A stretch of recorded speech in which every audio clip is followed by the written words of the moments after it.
اعوذ باللہ من الشیطان الرجیم بسم اللہ الرحمن الرحیم۔ السلام علیکم۔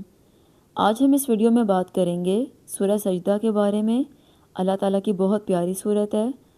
یہ سورت پڑھنے سے ہمیں بے شمار فوائد حاصل ہوتے ہیں۔ پہلے ہم بات کرتے ہیں اس سورت سے متعلق احادیث مبارکہ کے بارے میں۔ اس کے بعد ہم بات کریں گے اس سورت سے ملنے والے فوائد کے بارے میں۔ سورہ سجدہ وہ سورت ہے جسے حضور صلی اللہ علیہ وآلہ وسلم نے کثرت سے پڑھا ہے، اس لیے اس کی فضیلت اور برکت بے پناہ ہے۔ حضرت جابر رضی اللہ تعالیٰ عنہ سے مروی ہے کہ حضور صلی اللہ علیہ وآلہ وسلم سورہ سجدہ اور سورہ ملک پڑھے بغیر نہیں سویا کرتے تھے۔ سبحان اللہ۔ حضرت ابن عمر رضی اللہ تعالیٰ عنہ سے روایت ہے کہ جو اس سورت کو مغرب اور عشاء کے درمیان پڑھے گا گویا اس نے لیلۃ القدر میں قیام کیا۔ سورہ سجدہ قیامت کے دن اس طرح آئے گی کہ اس کے دو بازو ہوں گے اور اپنے پڑھنے والے پر پردہ کرے گی اور فرشتوں سے کہے گی اس شخص پر کوئی راستہ نہیں، اس پر کوئی راستہ نہیں، یعنی اس کو مت پکڑو، اسے چھوڑ دو۔ سبحان اللہ۔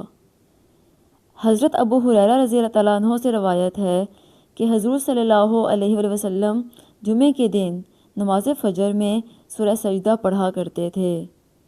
اب ہم بات کرتے ہیں اس سورت سے ملنے والے فوائد کے بارے میں۔ یہ سورت غلبہ پانے اور عزت پیدا کرنے کے لیے بہت زیادہ مفید ہے۔